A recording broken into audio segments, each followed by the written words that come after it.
Hello, my name is John Gill. Welcome back to my platform, Harnett County Sheriff's Office Abuse and Brutality Exposed. My website URL, as you can see here, is Harnett County Sheriff's Office Abuse and Brutality Exposed.us. That can also be found on my Facebook group, Harnett County Sheriff's Office Abuse and Brutality Exposed. And my YouTube channel is Harnett County Sheriff Abuse and Brutality Exposed. What I'm going to do today is I'm going to once again analyze the Brandon Bethea murder video. I'm going to redo my full analysis where I read the article, where I read the Death by Taser article by Mandy Locke, formerly with News and Observer. And the reason why I'm redoing this analysis video is, well, for one thing, I've been doing this now for a couple years, and I started out doing this as an amateur. And now I'm getting a lot more professional, and I'm getting a lot better at it, and I'm learning more appropriate ways to present these videos in a professional manner. There's a lot of different techniques I've tried. I've tried presenting them with different types of music and things like that, but I'm getting better at the appropriate way to present these videos, which was kind of a challenge. And also because I've come into some new information since the last time I did this analysis video. The last time I did this analysis video, the only supporting documentation I had was the article Death by Taser by Mandy Locke, formerly with News and Observer. But now I've got additional information such as Detective Toler's false official statement, and as well as the under oath federal deposition transcript for John Clark and Detective Toler. John Clark was the individual who murdered Brandon Bethea. Detective Toler is just an accomplice. So scroll down here past our mission statement on my website. There's the first post for Reggie Watson. And then go 10 posts down below that is the Brandon Bethea murder video, or technically the 8th post down below this one. And right here, this is the Brandon Bethea murder video post, where I have not only the videos, but also the supporting documentation.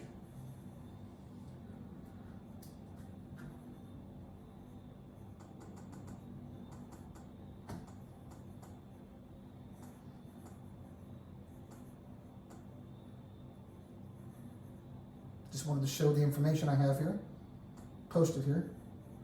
I'm redoing this particular video right here, if it'll come up here.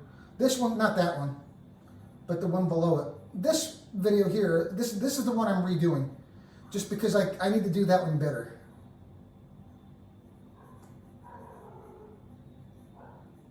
And then we'll get into Detective Toler's false official statement as well, right here, and as well as the under oath federal deposition transcript for John Clark, which is right here. I have created hyperlinks for them. And I may also create hyperlinks for these articles as well. The article I'm about to read is this one here, this News and Observer article. And I might create hyperlinks for these because I'm getting really tired of the subscription requirement. I just had to renew my subscription just now just to do this video. So what I'm probably going to do is print these articles, scan them, and create hyperlinks for them for the News and Observer articles as well, because I do depend on a lot of these News and Observer articles as supporting documentation for my website. So, but I mean, News and Observer is not the only one, but there's a lot of other news sources, and not just news sources, but I have a lot of official information from official sources that I use as supporting documentation. But these News and Observer articles is a big part of that, so I may go ahead and print these and create hyperlinks for them, just like I have with the federal deposition transcripts that I'm also going to be showing you. But this is the article that was written by Mandy Locke, formerly with News and Observer, Death by Taser in a Padded Cell, caught on camera on May 4th, 2016. This murder was committed on March 15th, 2011, and the video was hidden from the public for 5 years, and the video was not released to the public until 2016. shortly before this article was published by News and Observer. Okay, it's been a cover-up after cover-up after cover-up with the Harnett County Sheriff's Office. So this article here is regarding the Brandon Bethea murder, caught on camera inside the Harnett County Jail. By age 24, Brandon Bethea had been in and out of prison for drugs, assault, stealing. He didn't do well with rules, and he was mentally ill. He liked to run his mouth. On a March morning 5 years ago, well, actually now it's been been more than 10 years. I think about 11 years now. Yeah, about 11 years now. We're in 2022. This was in 2011. So yeah, it's been 11 years now. On a March morning 5 years ago, again, the video was hidden from the public for 5 years. And it's just been cover-up after cover-up after cover-up. That's why this article wasn't released until 5 years after the murder. Because this video is about as bad as the George Floyd murder. And I don't know why. It's been covered a little bit by the local news in North Carolina, but this has not even been on the national news. Has not been on MSNBC. But let me go ahead and continue reading. On a March morning 5 years ago, he tested the patience of Harnett County detention officers who had been watching over him for months. He had threatened them verbally, according to them. Bound in leg shackles and handcuffs, he stood alone at the jail reception desk for a few moments before 4 officers followed him into a padded cell. As an officer unlocked Bethea's handcuffs, Officer John Clark stood at the back of the group. Clark pulled his taser from his belt and hid it behind his back. He walked into, and you can see all this on the video, which I'm going to show here next after I read this information. He walked into Bethea's cell, pointing the taser at him. Bethea stepped back. 2 prongs pierced Bethea's chest, unleashing sharp electrical currents. Bethea clenched his chest and fell and rolled over onto his stomach. While 5 officers stood over Bethea, Clark pulled the trigger on his taser twice more. Then the officers left Bethea on the floor of the cell. 20 minutes would pass before anyone came into the cell to check on him, and he could not be revived. But they did actually peek in the window multiple times before that, as you'll see in the video. And they could see he was unconscious, and they could see he was unconscious when they walked out, as you will see on the video. Later that day, Sheriff Larry Rollins assured reporters and the people of Harnett County that Bethea's death could not have been avoided. Clark had to deploy his taser during an altercation with Bethea, Rollins said. Detective M.J. Toler later filed an incident report supporting Rollins' story, and I will read that to you as well after I finish this article and before I show the video, which I will do next. I'll read Detective Toler's statement to you as well. During the altercation, Detention Officer John Clark deployed an electronic control device Taser X26 in an attempt to gain control of Bethea and restrain him. Bethea was struck in the upper body with the probes from the electronic control device, at which time he complied and was restrained by detention officers, Toler wrote. Bethea was conscious and alert at the time officers left him. Toler reported that the officer had been injured in an attack and had to be taken to the hospital. And you'll see on the video that that's not true. But very little about the accounts provided by Rollins and Toler were accurate. They were flat out lies, as you're going to see in the video. 2 surveillance cameras captured the real story. For 5 years, the county kept those videos private, but it released them to the News and Observer this spring, and that was after a lot of pushing by attorney Jesse Jones and reporter Mandy Locke. I believe they finally had to go through a Superior Court judge. I'm not sure how they actually got it released, but it wasn't easy. Okay, the Harnett County Sheriff's Office did not just voluntarily turn over this video. It was not voluntary. When Bethea landed in the Harnett County Jail in January 2011, he faced hefty charges. Bethea had logged time in jail before for drugs, fighting, and for violating his probation. This time was different. Dunn police had arrested a man Bethea had arrested him after a man Bethea had been using drugs with called 911 to say Bethea had raped him. He faced charges of rape, illegally possessing a firearm as a felon, and armed robbery. If convicted, he could have spent more than a decade in prison. Bethea became desperate in jail. He believed he'd been framed for these crimes. He wanted his day in court. When Jesse Jones, the lawyer appointed to represent Bethea, visited him in jail, Bethea was emphatic about being innocent.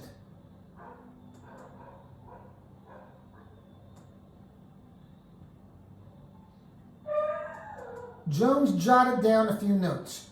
Ranted and fussed. Mental health issues, BS charges. Is that really? I mean, is that what they assume about everyone in Harnett County that gets arrested by the Harnett County Sheriff's Office?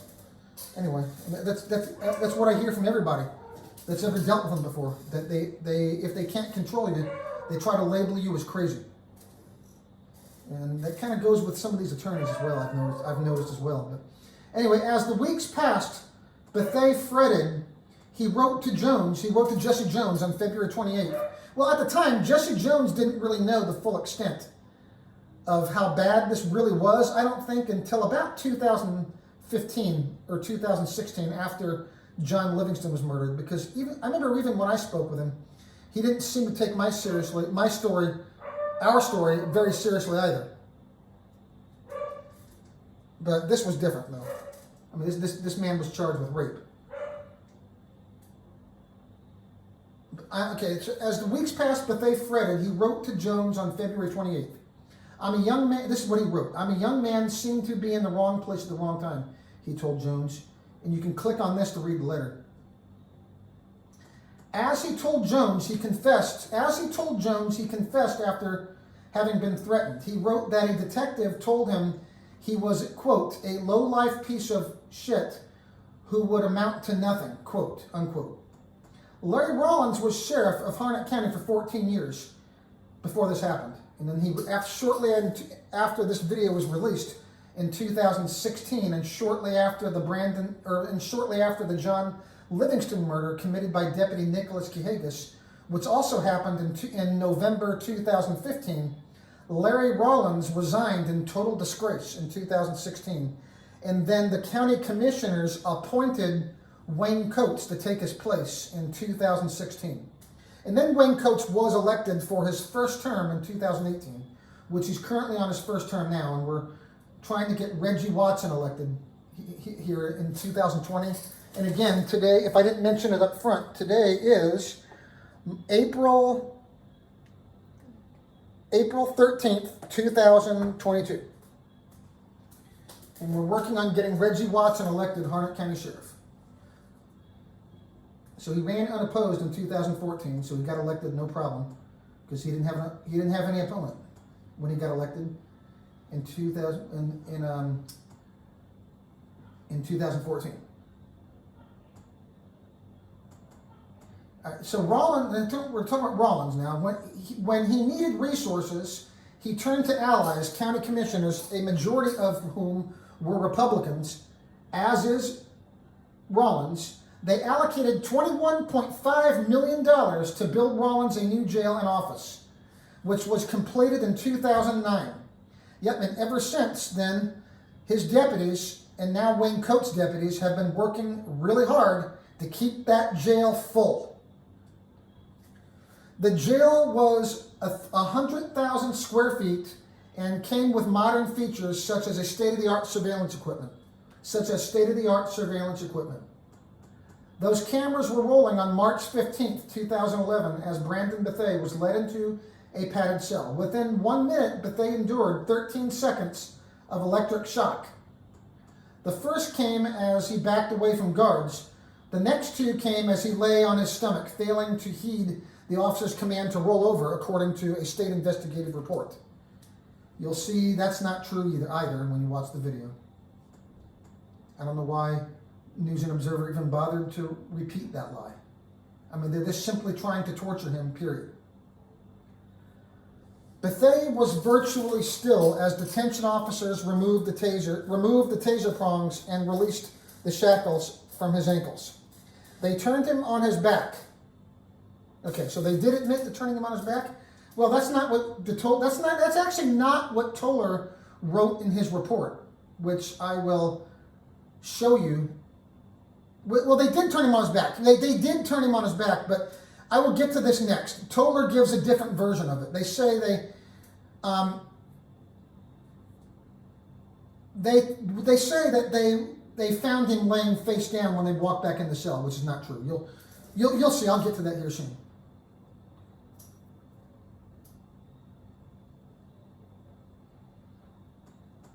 Okay, Bethea was virtually still as detention officers removed the taser prongs and released the shackles from his ankles. They turned him on his back. Then they left him. Right, that's the true. Okay, they're talking about the true version of events. I will get to the false version of events next when I read Toler's statement. Alone, Bethea feebly shifted his arms. 2 minutes later, he stopped moving. Outside the jail cell, employees went about their business. Clark settled into a chair at the reception area, talking with coworkers. Other detention officers and deputies shuffled about. Now and again, Officer Beard peered through the glass window into Bethea's cell, as you'll see on the video. And he wasn't the only one. A nurse appeared carrying a sack of fast food. It's a sack of McDonald's. It looks really disgusting, too. Wait till we get to that part. It would be 20 minutes before Beard summoned the nurse and another officer to join him in the cell to check on Bethea. It was too late. CPR was futile. So was a defibrillator. Jail staff called paramedics after attempts to revive Brandon Bethea failed. They should have called paramedics first. As a team of emergency workers flooded into Bethea's cell, Clark stood back, watched. He eventually sank into a chair at the reception desk. A colleague brought over a trash can in case he needed to throw up. He started having a panic attack. Paramedics were called over to check on Clark. Eventually, they loaded him onto a stretcher and took him to Betsy Johnson Hospital. And you'll see why during the video. He was not injured during any attack or during any confrontation. He simply had a panic attack after he realized that Brandon Bethea wasn't waking up about 45 minutes later, as you will soon see. Okay, that incident would later be described by Detective Toler as Clark needing medical attention for his injuries sustained during the altercation with Bethea. He was added to the list of victims on the incident report. No one held responsible.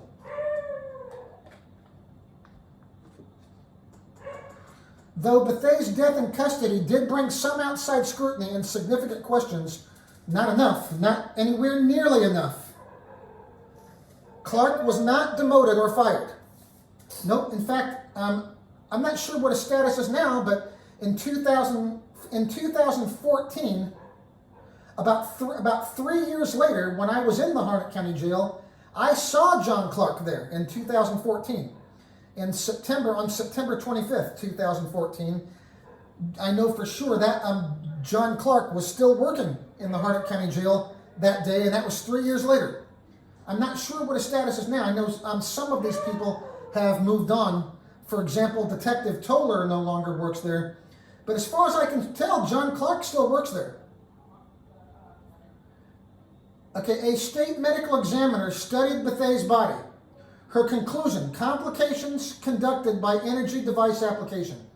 She ruled his death a homicide. And you can click on this for the autopsy report.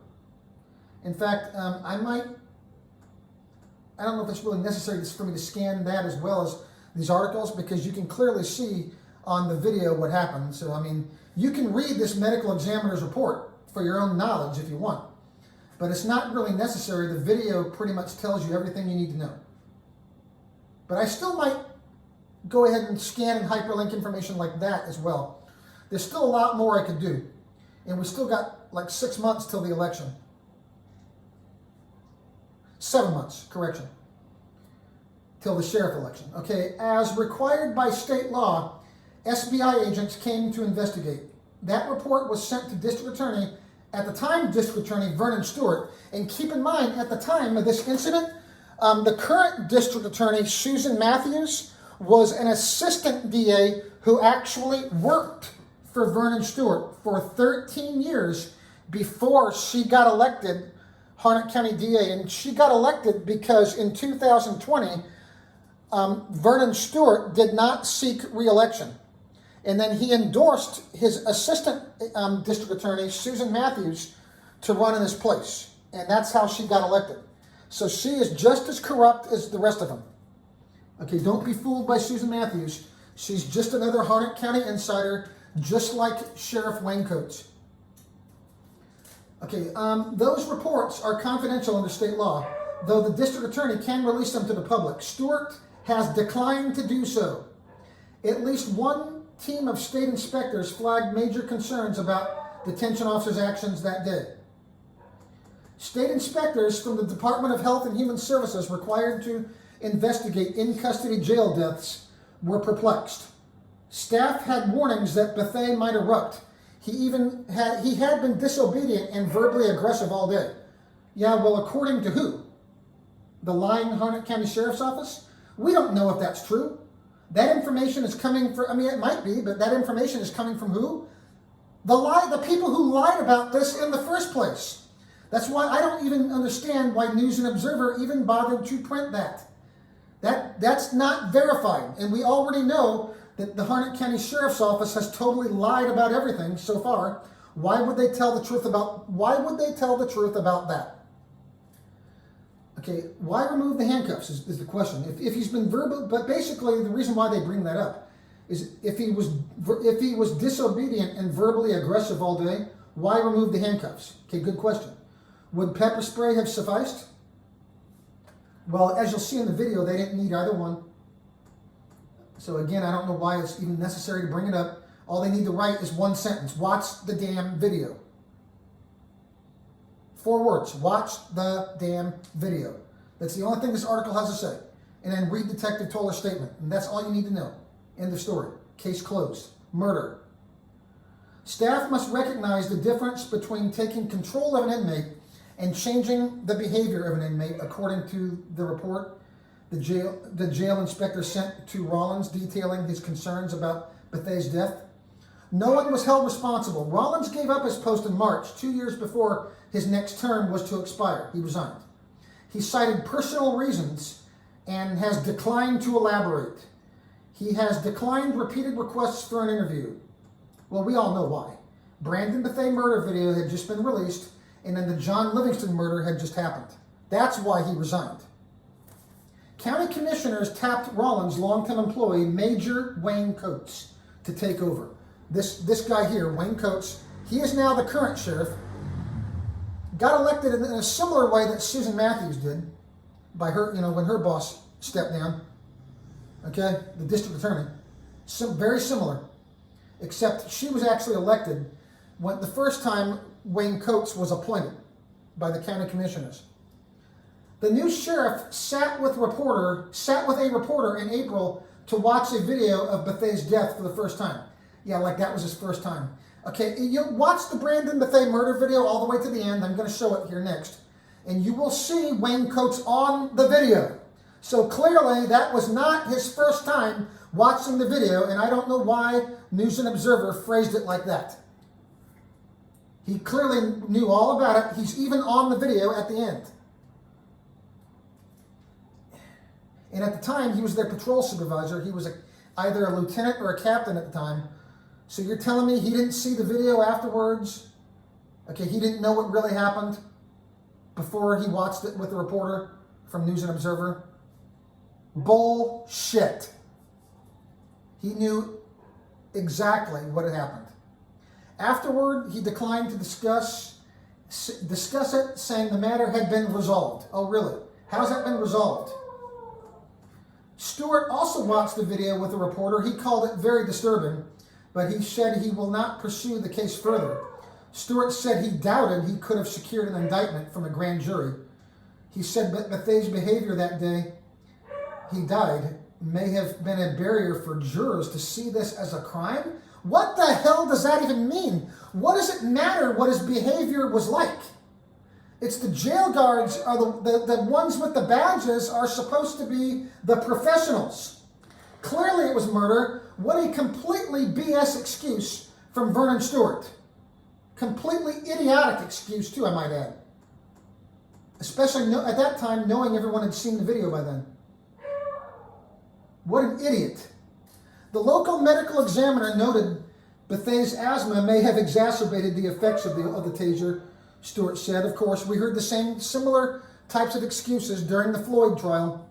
Well, the drugs in his system might have caused his heart to stop.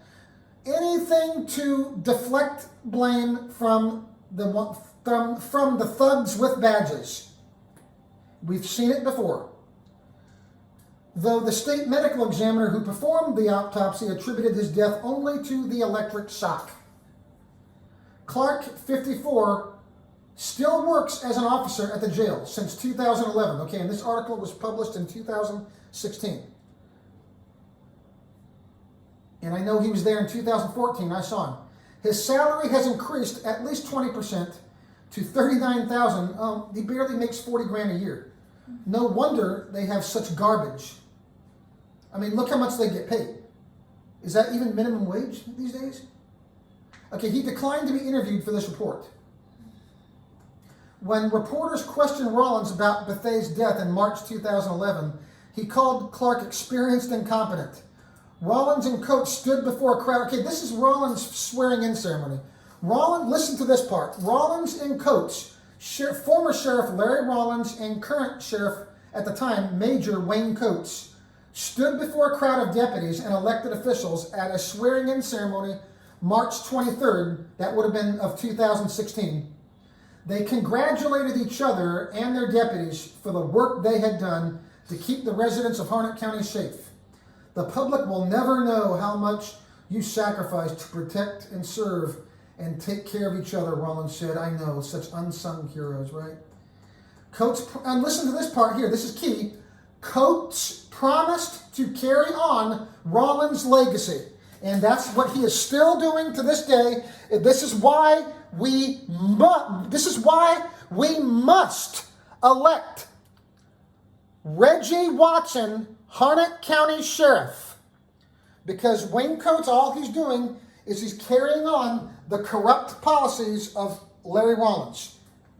As he said verbally at the swearing-in ceremony in March of 2016, that he promised to carry on Rollins' legacy.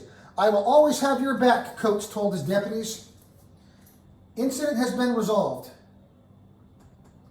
Bethea's family hired Dunn lawyer Douglas Turner and Fayetteville lawyer Gerald Beaver to sue the county for his death. Okay, and Douglas Turner, this is, by the way, this is the Hayes Law Firm.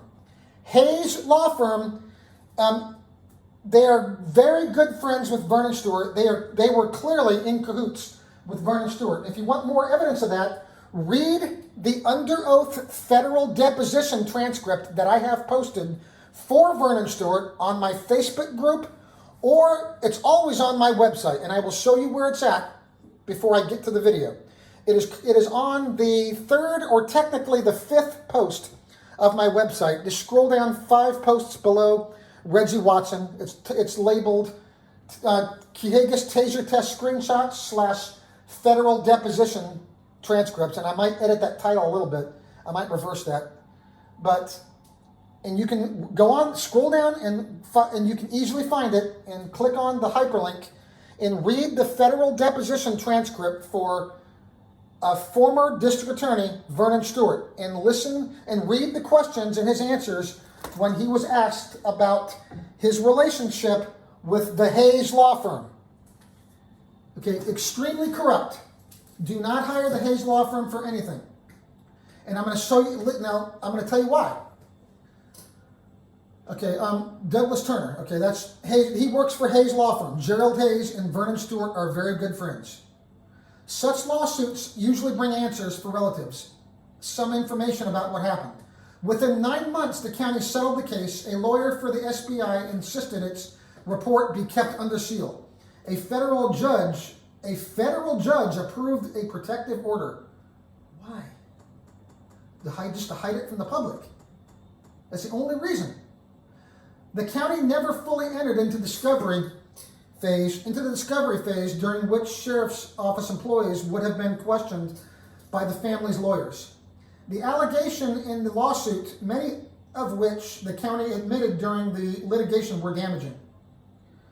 The manufacturer of the Taser had warned in writing 2 years before that incident that officers should try to avoid firing into a subject's chest. Well, you'll see on the video that they deliberately fired into his chest. County officials admitted Clark fired his Taser into Bethea's chest. Twice more, he pulled the trigger, releasing more electric shocks. All 3 shots were recorded by a cartridge inside the weapon. The county agreed Clark concealed his Taser as he was walking into Bethea's cell, as you'll see in the video. It denied that the jail officials left him alone as he died. And you'll see they did leave him alone on the video. The cameras, however, had captured the entire scene. Bethea's family was forbidden from ever speaking of it. The county paid the family $350,000 for any wrongdoing associated with Bethea's death. With it, the county officials bought their silence.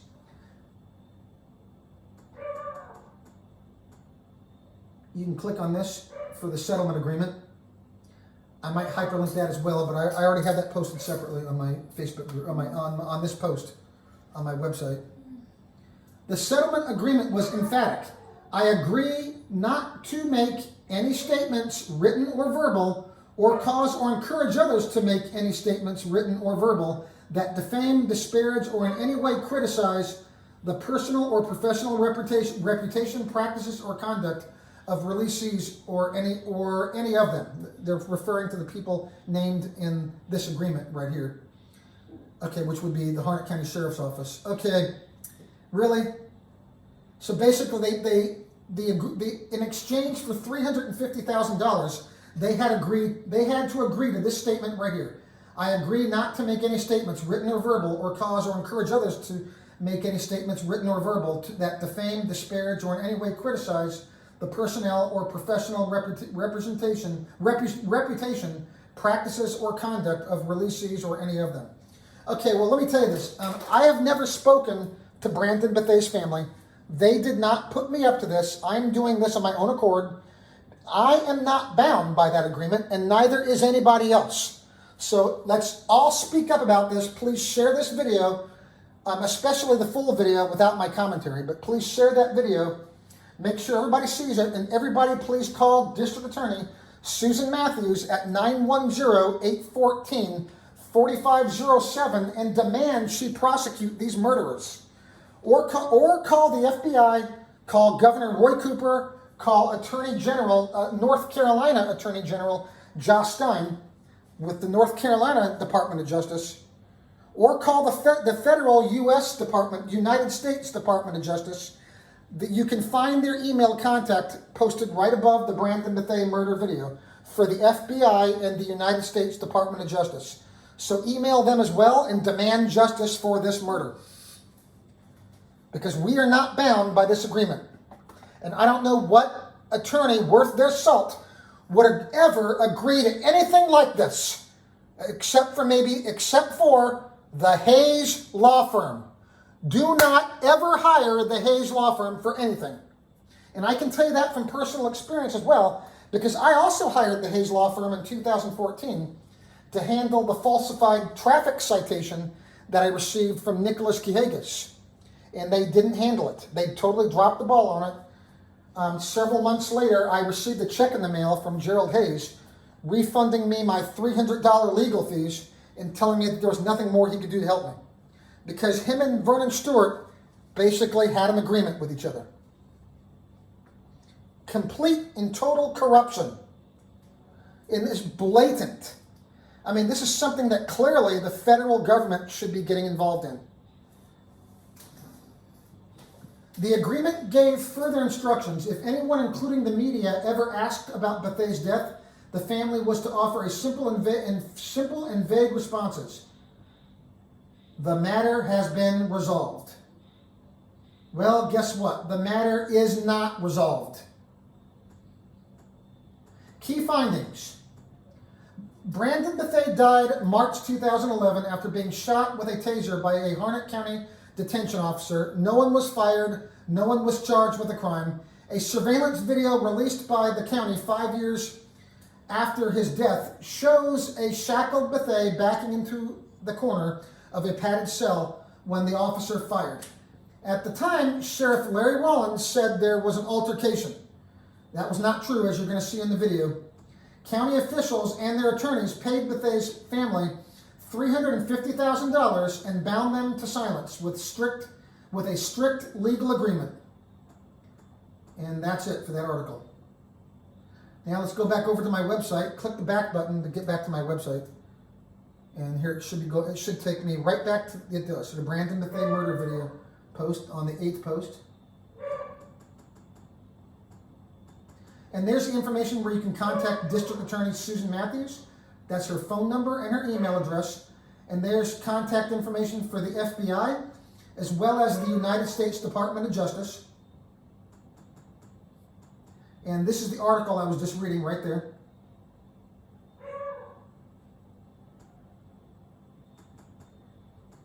Now here's the full video, and then there's Detective Toler's under oath federal deposition transcript, which I'm also going to get to here momentarily. But first of all, let's go over Detective Toler's false official statement right here, which you can also find posted on my website or Facebook group. This was the official statement that Detective Toler wrote the day of the Brandon Bethea murder. And this was 5 years before they knew that the video was going to be public, because they did everything they could to hide the video from the public for 5 years. It took the hard work of attorney Jesse Jones and reporter Mandy Locke to get that video released. It was not released voluntarily by the sheriff's office. That's why they were not able to get it released until 5 years later. But this is what they wanted everyone to believe right here. Listen to this. On March 15th, 2011, an altercation took place in the Harnett County Jail between Harnett County detention officers and inmate Brandon Jolvin Bethea. During the altercation, detention officer John Clark deployed an electronic control device, Taser X26, in an attempt to gain control of Bethea and restrain him. Bethea was struck in the upper body with the probes from the electronic control device, at which time he complied and was restrained by detention officers. The officers removed the probes from Bethea's body, and the detention officers left him alone in the cell at that time. Bethea was conscious and alert at the time officers left him. As we covered in the article, you're going to see that that was not true when you watch the video. It says he wrote that Bethea was conscious and alert at the time officers left him. Several minutes later, the officers returned to the cell to check on Bethea and found him lying face down on the floor. Again, you're going to see that's not true as well. I covered that in the article as well. They flip him on his back before they leave him. Okay, they did not leave him conscious. He was clearly unconscious when they walk out. Bethea was not breathing, and staff members were unable to find a pulse. Therefore, they began performing CPR on Bethea until EMS responders could arrive. Once EMS arrived, Bethea was transported to Betsy Johnson Hospital, where he was pronounced deceased. Detention officer John Clark sustained minor injuries as a result of the altercation and was also transported to Betsy Johnson Hospital, where he was treated and admitted to the hospital for observation.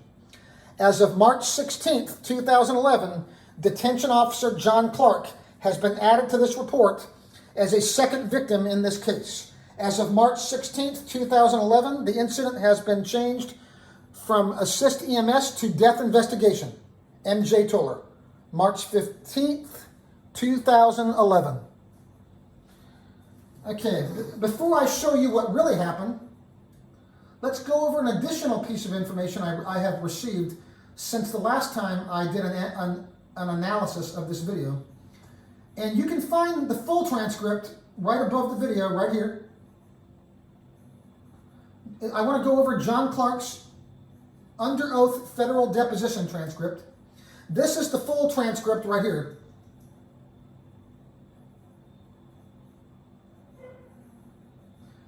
All these transcripts are all like hundreds of pages. Now this one particular, it says 15, but it's actually more than that because they put 4 pages per page. But this is the full transcript that you can read for yourself. Let me go back, and then anytime you click on any external link on my website, you can click the back button to return back to my website, as I just did.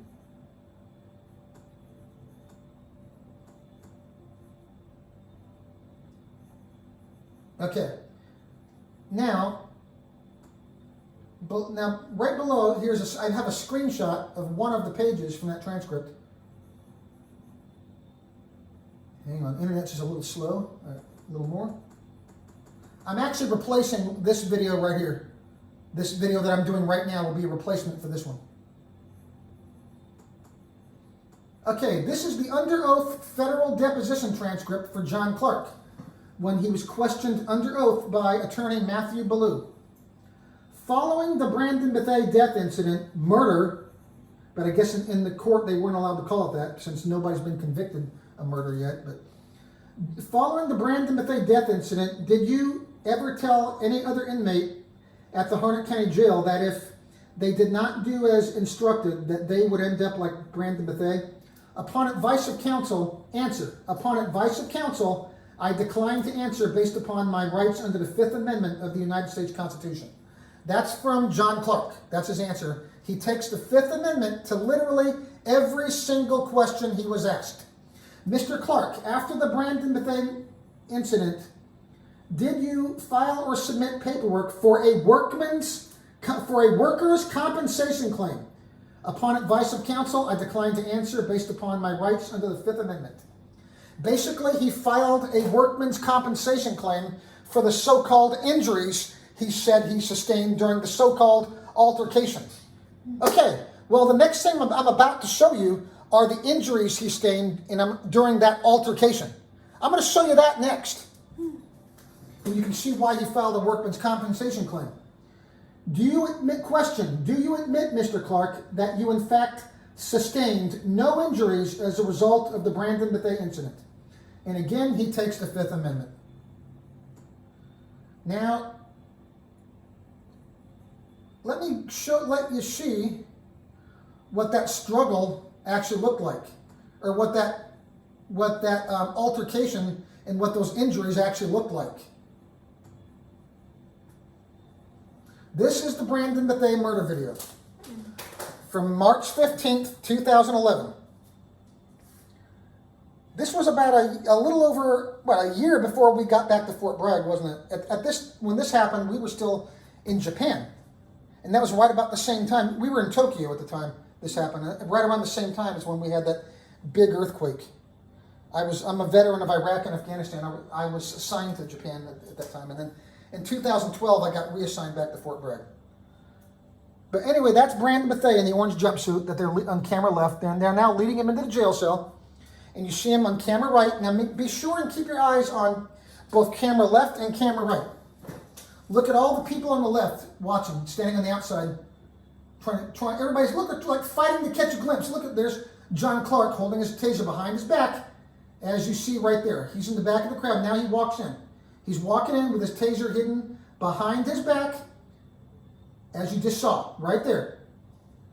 So you got to take a look at camera left as well. And now look at everybody. See, now here comes the taser, and he's backing away. And again, look at everybody on the left watching. And they're all herding into the jail cell now like pigs, trampling over each other so they can all get in there and get a closer look at a man being tortured to death. Now notice this on the camera left. I'm going to rewind that real quick.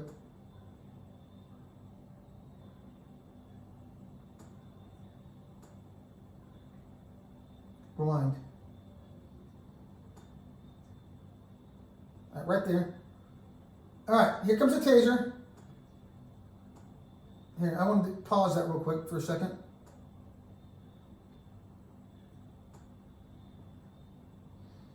Okay. Here, there. Now be sure and keep your eyes on camera right and camera left. As soon as they open the jail cell, the light comes on inside the cell, I guess activating the camera. And then they herd him in. And you got all these people here on the left that are all like, trampling over each other like pigs in the barnyard trying to get a closer look at this. Look at these sick people right here. And you see what's going on over here on camera right. All right, see how notice how he pulls his wrist toward him as he's taking the cuffs off. It appears as if, though, that he's trying to provoke a response, hoping that maybe Bethea will resist or something, but he doesn't. And they do that a lot in Harnett County, stuff like that.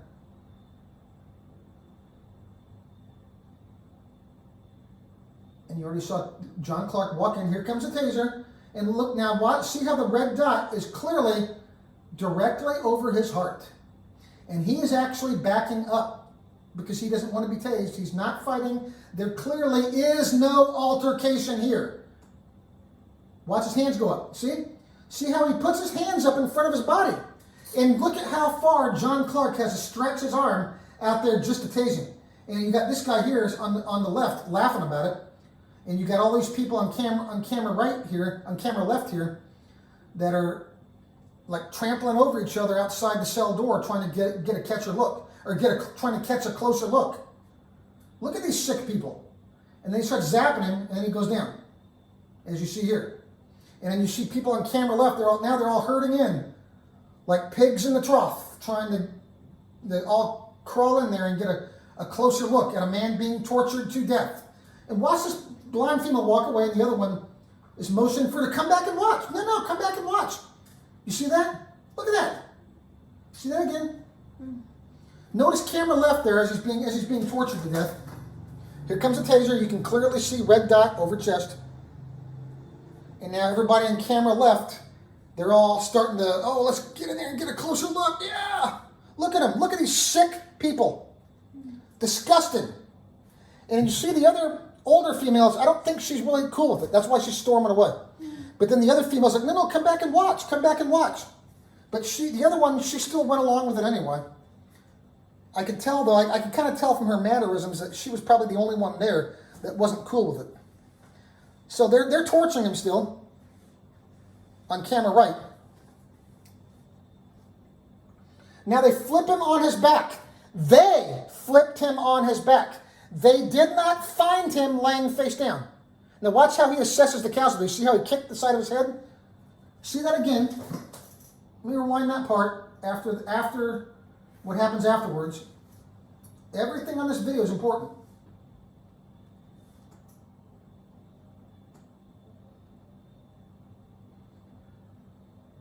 Okay, cuffs are coming off.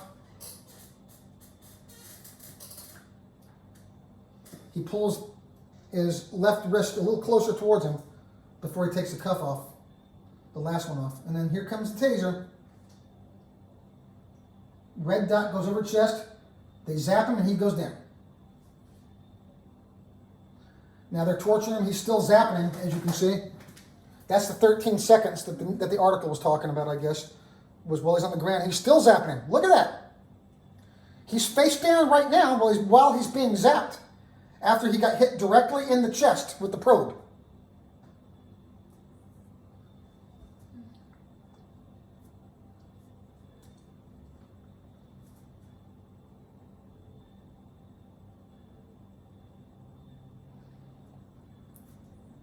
So now they're flipping him. Now they are flipping him on his back. They flipped him on his back, as you just saw on the video. And I was looking at him.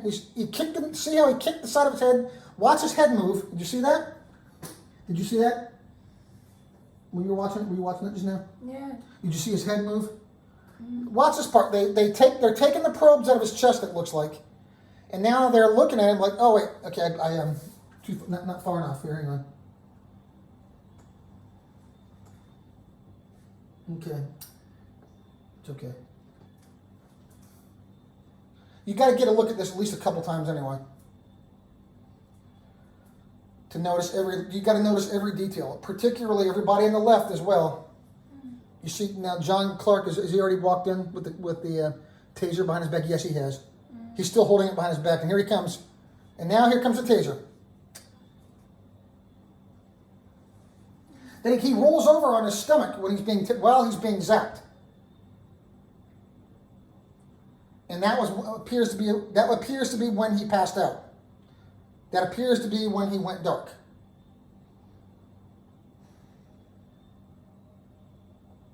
You know, what a horrible way to die, too. Regardless of whatever he did or might have done, you know, innocent until proven guilty.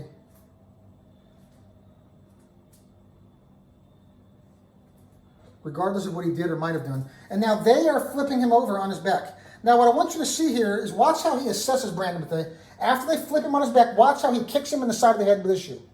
See that? You actually see his head move. He looks like he did it a couple times. He looked like he did it twice. He kicked the side of his head with his shoe. And that was how he assessed the casualty. And they flip him over on his back. Watch how he kind of looks at him down at the ground and waves at him as he's walking out. And does he look conscious to you? Hun, does he look like he's awake? Does Brandon Bethea look like he's awake in that picture? No. What's that? No, he doesn't look awake. He's clearly unconscious, isn't he? Yeah. He is clearly unconscious. And they know he's unconscious. But Detective Toler, you heard what he wrote in his report, that he was conscious and alert at the time officers left him. Does he look conscious to you? No. Hell no. He's clearly not conscious. And they close the door now. They've already closed the door. And nobody comes back to check on him. Well, nobody... They actually do check on him multiple times by peeking through the window. But they didn't bother to open the door and bring in the nurse until 20 minutes later. And I will get to that next. As well as a few other things that leads up to that before that. This time I'm going to go ahead and fast forward this one a little bit.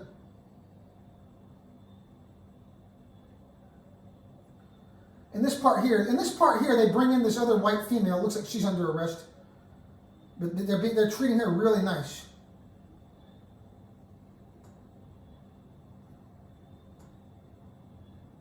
See how they're patting her down.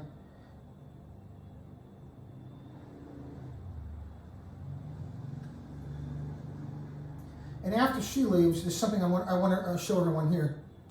There's something else that happens here. After John Clark moves to this chair, okay, good. Now notice this part here. Remember the other detention officer that was standing next to John Clark, seen here sitting in the chair on the phone? The other one that was laughing about it, you'll see him come back into the picture here in a minute. And notice her, she's standing there sipping on her little soda there. And here he comes, all jovial, laughing and smiling. That was the one that seemed like he had the biggest problem with Brandon Bethea when he first walked in. When they first walked him in, I could see him kind of storming up there real fast. Because they were waiting for Brandon Bethea to walk in. Now look at him laughing about it. Watch what he does. Watch him. Look what he's doing. Yes. Look what he's doing. He's, see how the way he's shaking? He's mocking Brandon Bethea. He was mocking about the way they electrocuted him. That's why he was, look at him. Look how jovial he is. Look at him. He's actually mocking Brandon Bethea. I know we don't have sound on this video, but watch the way they act. You can tell that's what it is. You can tell clearly that that's what they're doing. He thinks it's hilarious. Look at him. Right here. This guy.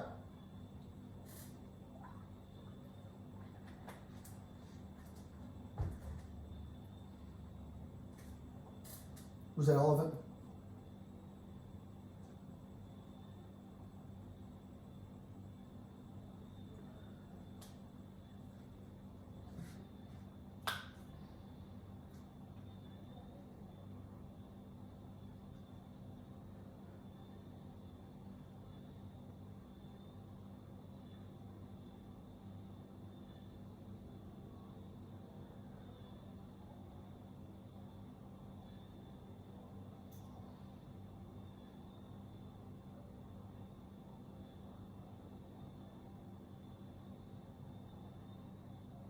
Here, see that again, briefly?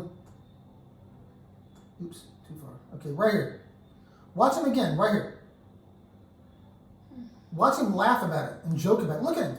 And she's getting a kick out of it too while she's sitting there and she's laughing about it too and getting a kick out of it too while she's sipping on her soda there. Look at these disgusting people. Why aren't these people in prison? What makes them think that they should get away with this?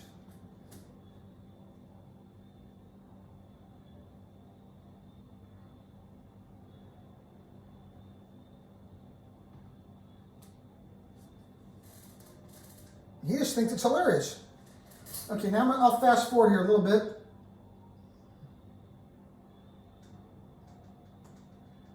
Okay, look, notice this part here. Somebody's peeking in the window, right here. And that's not the first time, and his arms go up in the air, as if to say, I don't know. See that? He's still, and that's not the first or only person. There's at least, if you watch the whole video for yourself, you will see at least 2 different guards peeking in that window before they actually go inside. And it still takes 20 minutes for them to go in. They can care less. The guy over here, they're still laughing about it. I can still see him smiling and laughing about it on the camera.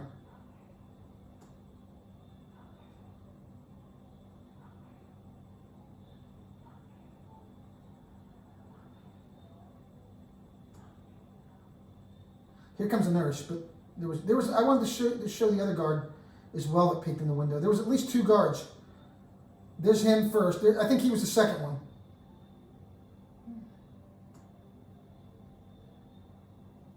I shouldn't find the other guard, the other male guard, the other white guy. I wanted to see if I can find the other white male that peeked in. Well, there was also a white male that was all dressed in black that kept peeking in the cell as well, a few times.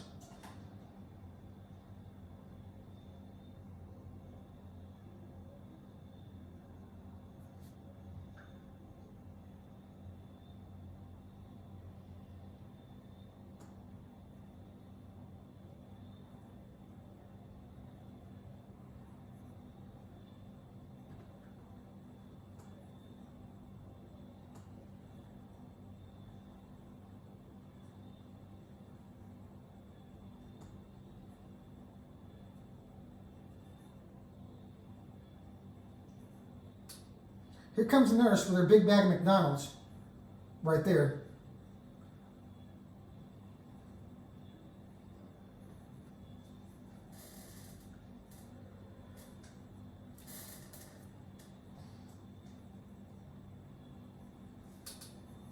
There actually was another white male that kept peeking in the jail cell window as well. Maybe it was after the nurse came in. I think he does peek in the window a few more times. I don't even see him yet.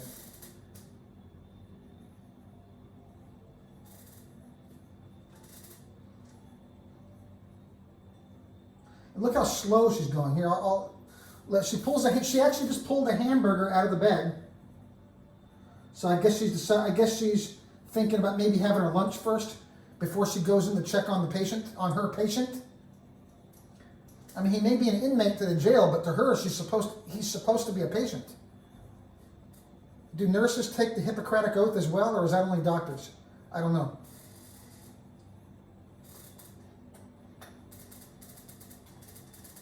I'm sure nurses have an oath they take as well.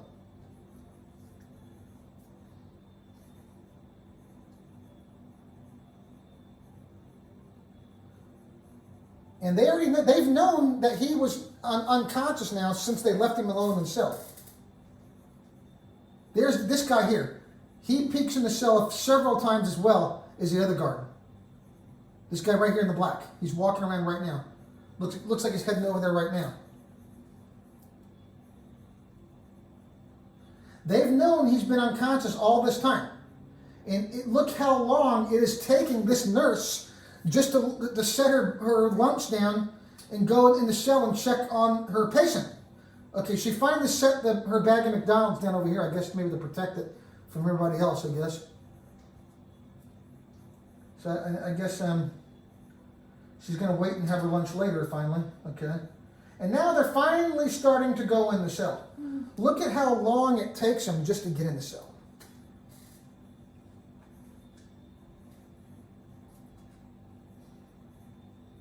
I mean, that's just horrible.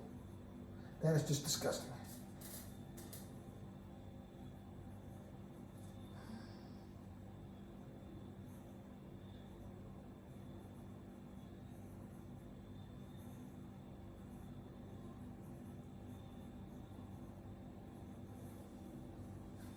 Now, we'll also focus on, as soon as I open the door, we'll look right here behind the counter and pay attention to when they actually call 911.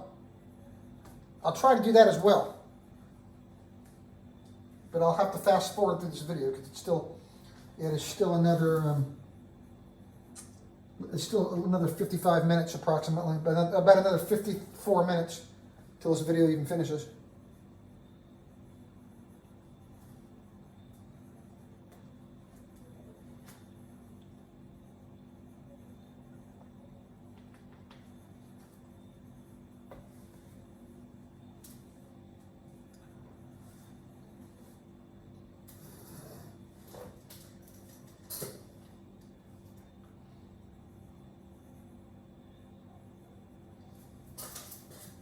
I mean, they are really taking their sweet time opening that door. And he has not even moved. After they leave him alone in the cell, you see his arm. If you watch the full video for yourself, you'll see his arm twitch a little bit one more time after they close the door, but he hasn't moved at all since they left him like that on his back. He has not moved at all.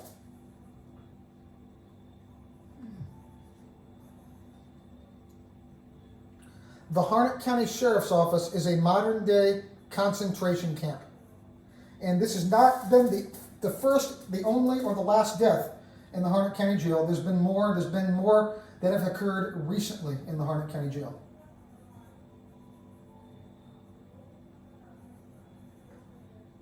And they still have not even opened the door yet. And nobody's even bothered to call 911. If they already know he's unconscious, that's why they're calling in the nurse finally to check on him. They should have called 911 by now. In fact, they honestly should have called 911 before they even opened the door. But if they're going to wait that long, if they're waiting for the nurse first for whatever reason, they should have at least immediately realized, oh my God, he has no pulse. He's not breathing. Go call 911 right now. But no, instead, they try to revive him first. Okay, as you can see right here on top of the filing cabinet on the left here, that red box right there, that is the defibrillator, which you will see being used here a little later. You'll see that defibrillator get moved all across from here to here to here on the video. Now they finally get the door open, they go in. This female standing back in here at the counter watching, she was the one that I could kind of tell wasn't really cool with what they were doing, that walked away. But has she spoken up? See, did she check her pulse? And if you watch this nurse, like, she keeps pulling her pants up. She keeps fumbling around to pull her pants up throughout the whole video.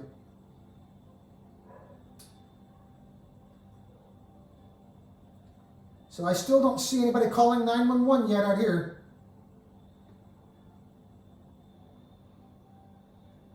Looked like she checked the pulse on the neck there. I think you're supposed to do it on the wrist. There, are you medically or trained medical professional? Okay, well anyway, she checked the pulse, so she's already determined by now there's no pulse. Because they even put that in their report that they could find no pulse. And he wasn't breathing when they finally went back in the cell. And he's clearly not. I mean, that's why they get the defibrillator, as you'll see here in a minute. Okay, looks like John Clark is turning around to say something to somebody. Is anybody saying, hey, call 911 yet? No, I don't see anybody rushing to the phone. I don't see anybody on the phone yet. I don't see anybody on any cell phones in the cell either. She keeps pulling her pants up there.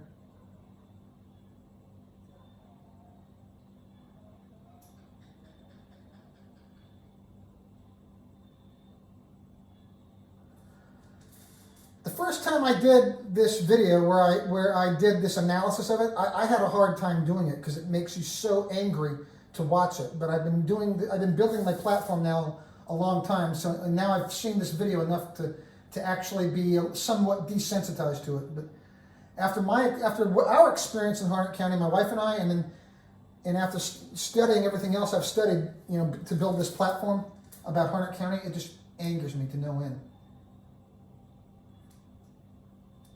The first time I did an analysis video on this, I just couldn't contain my anger while I was doing it.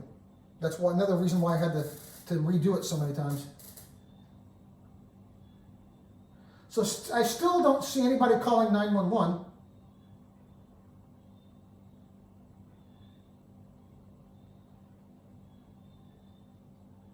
Okay, she's picking up the phone now, but I don't think that's the call, because I don't think that's the actual 911 call, because they seem to be talking to each other, those two. She doesn't seem to be any sense of urgency when she's dialing it. She even took her time to talk to somebody. And now finally John Clark is walking in with the defibrillator. So is she maybe calling 911 now? I don't know, but that's something they ought to have a record of, or I mean, at least they would have had one back then. I mean, I don't know if they would still have it now, 11 years later. Hopefully those records have already been pulled. Like, as far as what time did they call 911? How long after they found him did they wait to call 911? Now I see these two talking. Well, she's making a phone call, so I don't know. There's another phone call coming up here. I don't think that was the actual call.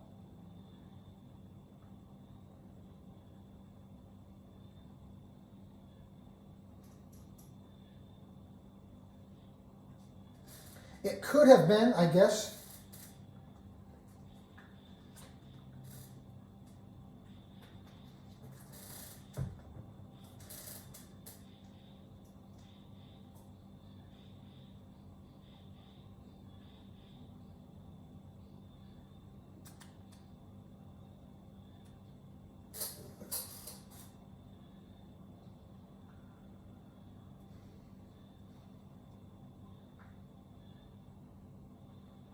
And then she put the phone down pretty quick. She hung it up. She actually hung the phone up pretty quick there, but when she got distracted by somebody else. So I don't think that was the 911 call yet.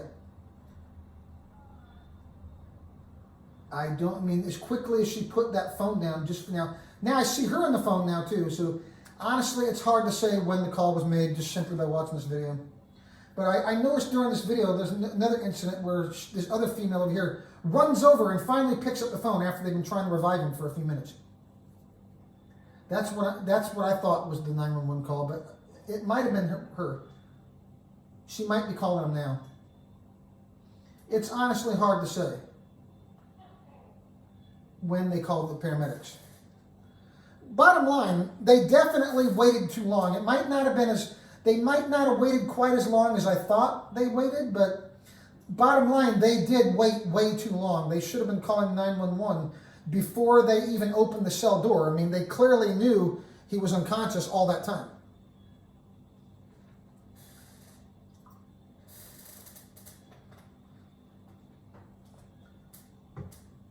So now there's nobody on the phone. Now she got back on the other phone.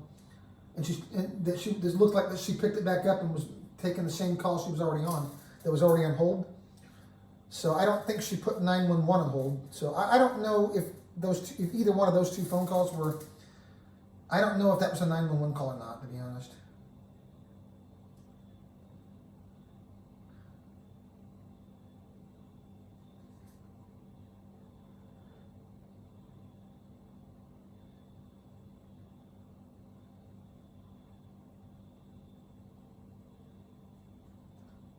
It looks to me like they were trying to revive him before calling 911. That's what it looks like. And that they didn't attempt to call. They didn't call 911 until after attempts to revive him failed. I mean, honestly, I don't know for sure. That part's hard to assess. The only way you can know for sure is you'd have to be an investigator with access to the call records, which hopefully they pulled back then. Because this was back in 2011.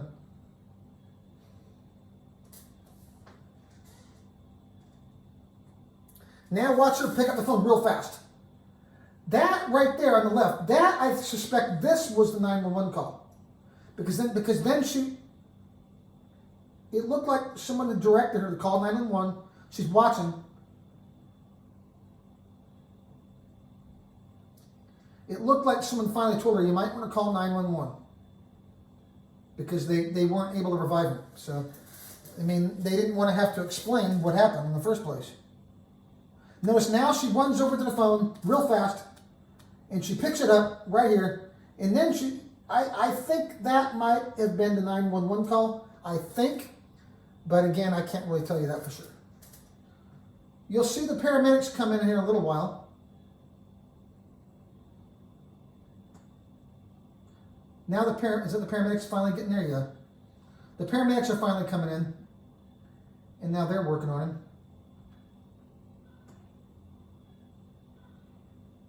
And that's John Clark there. He's still watching.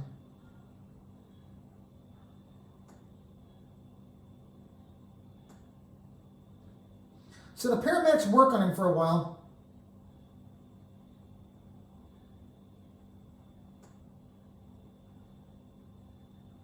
Now I'm going to get to a few other important points here about this video. Okay, you see right here, John Clark is now sitting in his chair, watching what's going on. And by now, the paramedics are all over Brandon Bethea's cell, trying to revive him. And they've put the defibrillator there. The jail defibrillator has now been placed back on top of the filing cabinet. And watch John Clark right here. You already saw what happened. He clearly was not injured in any altercation, and there was no altercation. That was simply a violent attack. They herded him, Brandon Bethea, into the jail cell, cornered him, and then they attacked him with a taser. And now he's starting to stress out. You see him? And these two people are on the video here are finally starting to become a little bit concerned. He's talking to him. He's obviously stressing out because Brandon Bethea over here on the camera right is not waking up.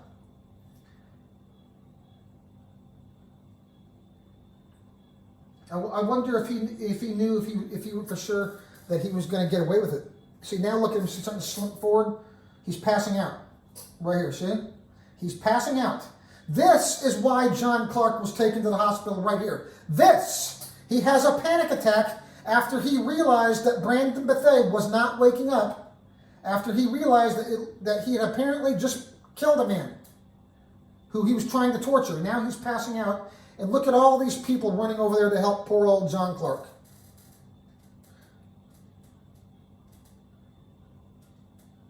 Now everybody's running over to John Clark's aid. Look how fast they all run to help him. Right here. Look how fast everybody runs over to help him. Look at this. I didn't see any of that. When Brandon Bethea was laying in a jail cell, unconscious for 20 minutes, we did not even see that kind of sense of urgency, not even after they finally opened the door. They were still moving around really slow, trying to save his life. But now John Clark is having a panic attack as a result because of what he did. And look at how fast everybody just rushes right to his aid. These people, they look stupid. The term Keystone Cop comes to mind, and a few other terms that I don't know if I'm allowed to. Now she's running to get the defibrillator. Look at that. She runs over there. Look at her run across maybe 6 feet across the room to go grab the defibrillator. When Brandon Bethea was in that jail cell dying for 20 minutes, and they could barely move a few inches in 5 minutes. But now look how fast they're moving to help John Clark because he's having a panic attack. Look at these sorry, pathetic cowards is what they are.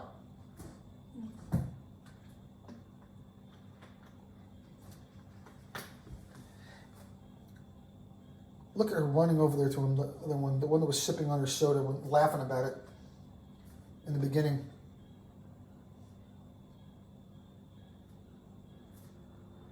Okay, so that's why John Clark was taken to the hospital, and you'll see the paramedics will be taking him to the hospital. They actually wheel him out before they even get to Brandon Bethea. Before they even get Brandon Bethea out of the building. There's at least one more important detail I want you to see before we conclude the video.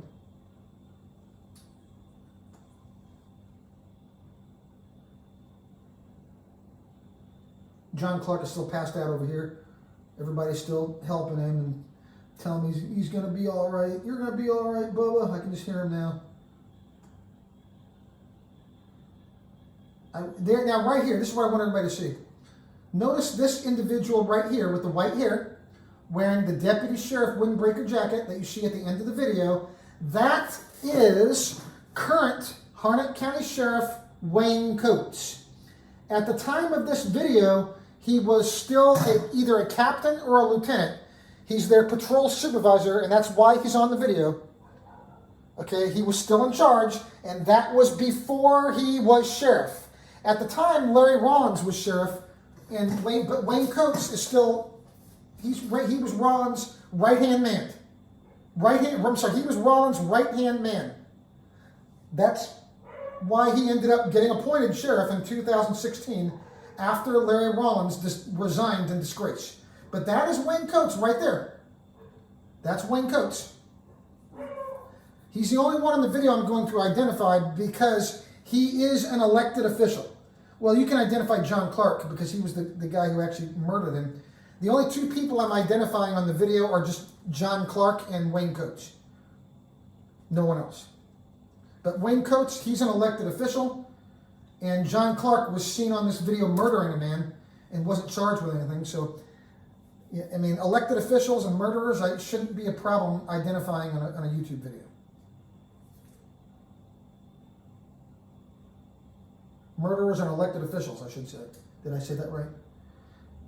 But right there, that's him. That's him right there. That is him. So as you can see, there was nothing whatsoever that was true about Detective Toler's statement. It was all a lie. And you can clearly see Wayne Coates clearly knew about all of it because look who you see right there on the video. On March 15th, 2011, Wayne Coates himself. So how can he deny knowledge of this? He's on the video. He was in charge. Okay, all these atrocities occurred on Wayne Coates' watch during his tenure as sheriff as well as before his tenure as sheriff, as you can clearly see here.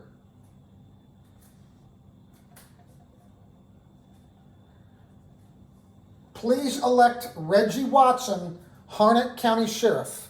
And this is one of the many reasons why, right here.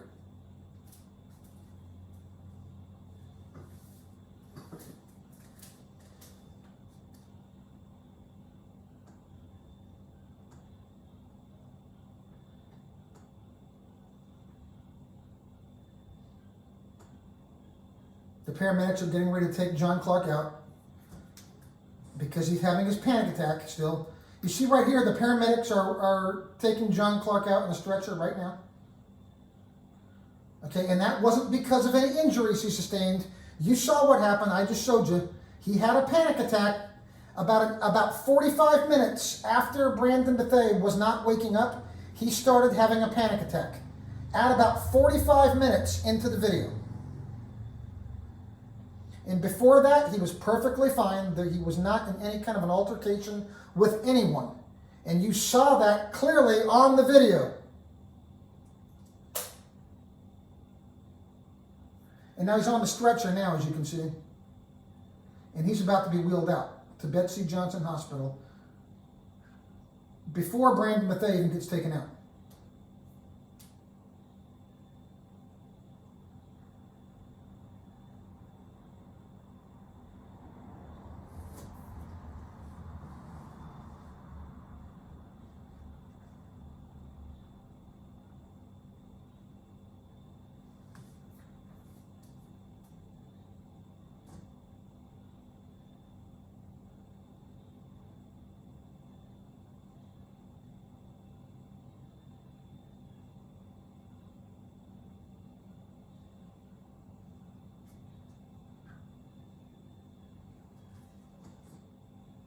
See, there he goes, right there. They're wheeling him out.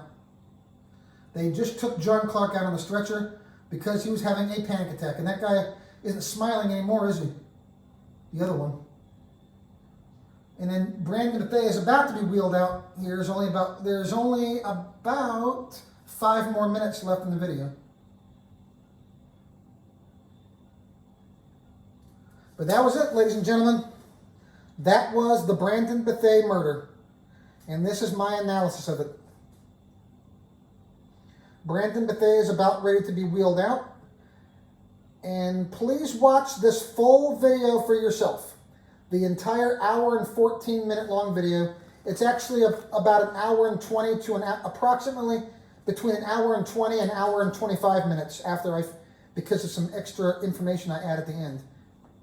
You watch the video all the way through. At the end, I show Reverend Barber's speech at a protest in front of the Harnett County Jail back in 2018. That was his second appearance in Harnett County. Reverend Barber has been there at least twice, in 2016 as well as 2018. And there's Wayne Coates again walking away. And then after that, I read Detective Toler's false official statement, and that's the end of the video. So when you watch my version, it's approximately an extra 8 to 10 minutes.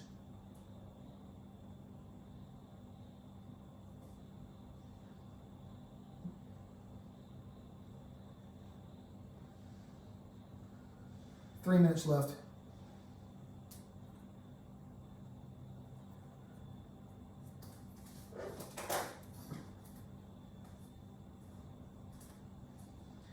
Now that I have recopied my analysis video, I will recopy the full video with the appropriate music as well, just so it can go right next to this one on my YouTube channel. And again, this is an important legal documentary, YouTube, so we would like to have this on YouTube without an age restriction. I will mark it with a parental guidance warning in the title. But I need this video to not have an age restriction so I can put it on my website. And that way people are able to watch it on my website without having to leave my website to go watch it. Okay? They can watch it either on my website, on my Facebook group, or watch it, or please watch it on my YouTube channel. And also, we don't want the age restriction period just because it's bad for the algorithm of the video. It takes it away, and it doesn't allow as many people to watch it when there's an age restriction on it. That's why. It's not because we want to make sure kids see it. Okay, I mean I'll make sure it has a parental guidance warning, but we don't want to reduce the algorithm of the video. We want to make sure this video is available to everyone. And there goes Wayne Coates right there. He just left. And now Brandon Bethea is about ready to be wheeled out.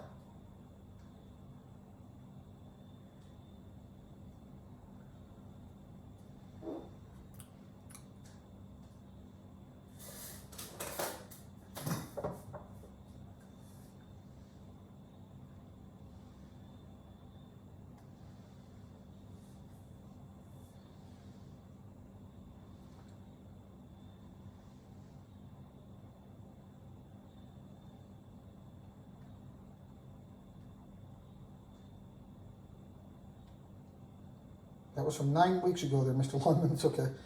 Mr. Longman was reading one of my old posts from 9 weeks ago when I was complaining about lawyers not answering their phones.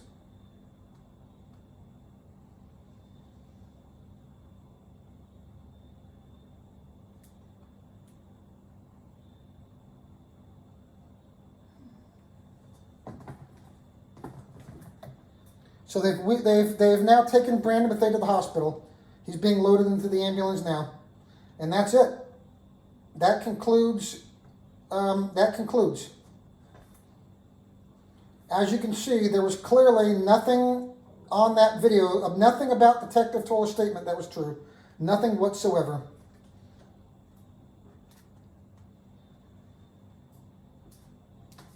Thanks for watching.